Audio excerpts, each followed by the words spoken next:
કોઈ પણ સારી જગ્યાએ ઊભું રહેવું પડશે, કેમ કે વરસાદ ચાલુ થઈ ગયો છે અને આપણે જે સામાન લાવ્યા હતા એ પણ પલળી જશે એટલા. તો હેલો મિત્રો, કેમ છો? મજામાં? તો મજામાં જ છો. તો આજના બ્લોગમાં આપણે જવાના છીએ જે બાવરા બજારમાં જવાના છીએ કાપડ લેવા માટે. તો ચલો આપણે મિત્રો તમને બાવરા બજાર પણ બતાવું અને બાવરાની જે મસ્તના જગ્યા છે પણ તે પણ તમને બતાવું. તો મિત્રો આ છે આપણી બાઇક, જે આપણે બાઇક લઈને જવાનું છે બાવરા તરફ. તો મિત્રો સાતમ આઠમનો જે તહેવાર આવે છે એટલા માટે આપણે તહેવારની ઉજવણી કરવા માટે પહોંચ્યા છીએ. વરસાદ પડી શકે છે. આપણે તો બાવરા તો આવી ગયા છીએ, પણ આ ગન્નારું થોડું પાણી ભરવાના કારણે આપણે દૂર કરવું પડે છે, એટલા માટે કાપી કરવું પડશે. તો મિત્રો આ છે બાવરાની બજાર, જે તમે જોઈ શકો છો. બહુ મસ્ત મજાના કપડાં અહીંયા મળે છે. મિત્રો આપણે બાવરા બજારના અંદર આવી ગયા છે અને સારા કપડાં મળે તે આપણે સારી દુકાન જોઈને આપણે કપડાં લેવાના છે. તો મિત્રો ચલો આપણે મિત્રો કપડાં લેવા જઈએ.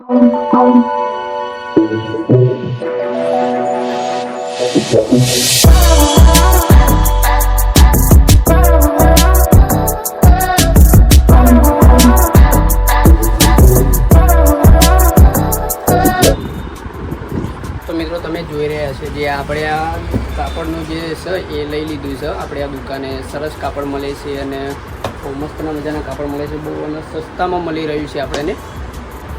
તો તમારે પણ આ જોઈતું હોય તો તમે આ દુકાને આવી શકો છો. મિત્રો આપણે એક આ જોડી લઈ લીધી છે ને આ પેક પણ થઈ જશે હવે.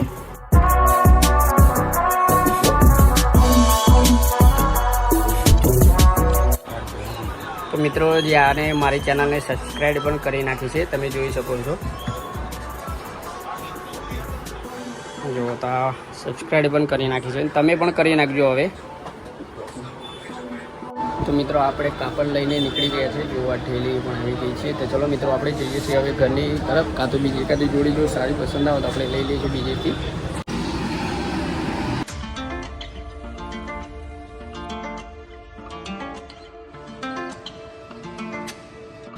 તો મિત્રો આપણે અહીંથી ચા પીને આગળ નીકળ્યા હતો, અત્યારે વરસાદ ચાલુ થઈ ગયો છે.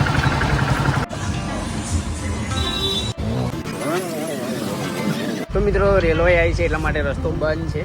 તો જોઈ શકો છો આ રેલવે.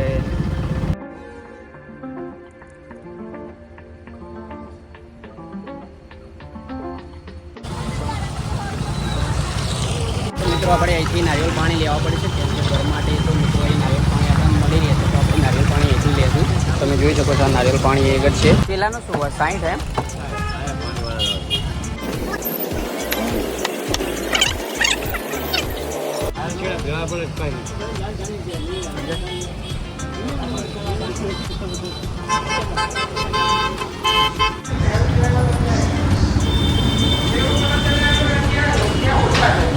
તો મિત્રો ઓપન ગાર્ડન જે છે તે આગળ આવી ગયો છે.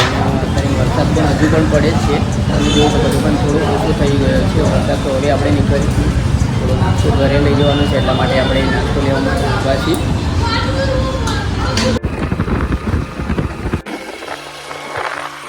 તો મિત્રો હજુ પણ વરસાદ એટલો ને એટલો જ આવે છે, તો આપણે પલ્લી જવાના છે ઘરે જતે જતે.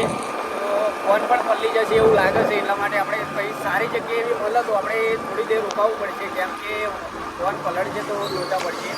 આપણે આગળ જે વિડીયો બાકી છે એ પણ ઉતરી જઈ શકે, એટલા માટે તો કોઈ પણ સારી જગ્યાએ ઊભું રહેવું પડશે, કેમ કે વરસાદ ચાલુ થઈ ગયો છે અને આપણે જે સામાન લાવ્યા હતા એ પણ પલળી જશે. એટલા માટે આપણે જે આ મંદિર આવે છે તે મંદિરે ઘડીક ઊભા રહેવું પડશે, કેમ કે આપણે બધું સામાન પલળી જશે અને બધું મહેનત આપણી પાછળ જશે. તો મિત્રો વરસાદના કારણે આપણે આ સામાન પલળી ગયો છે ને પલળી જશે, એટલા માટે આપણે જો વધારે પલળશે તો પછી બગડી જશે. ખાવાની પણ વસ્તુ છે તો પછી બગડી જશે, પછી ખાવાની મજા નહીં આવવાના. જે કપડાં પણ મારી જોડી છે એટલા માટે બગડી જશે.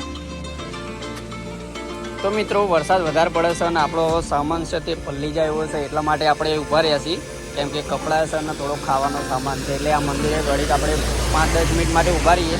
જો વરસાદ ઓછો થઈ જાય પછી નીકળીએ, કેમ કે આપણે ઘણું જવાનું છે, 10 કિલોમીટર જેવું આપણે કાપવાનું બાકી છે, એટલા માટે આપણે થોડોક વરસાદ ઓછો થાય પછી નીકળીએ. વરસાદમાં ફોન પલળવાથી આપણો ફોનનું માઇક છે તે અત્યારે કામ કરતું નથી, એટલા માટે આપણે ફોન હવે કિચન લઈ દઈશું, કેમ કે હવે ચાર્જિંગ પણ ઓછું છે અને આના કારણથી આપણે ફોનને પણ પકડી શકીએ છીએ. એટલા માટે હવે આપણે ફોન. તો ચલો મિત્રો હવે મળશું. તો જય માતાજી, જય દ્વારકાધીશ. તો જય શ્રી રામ કોમેન્ટમાં જરૂર લખજો.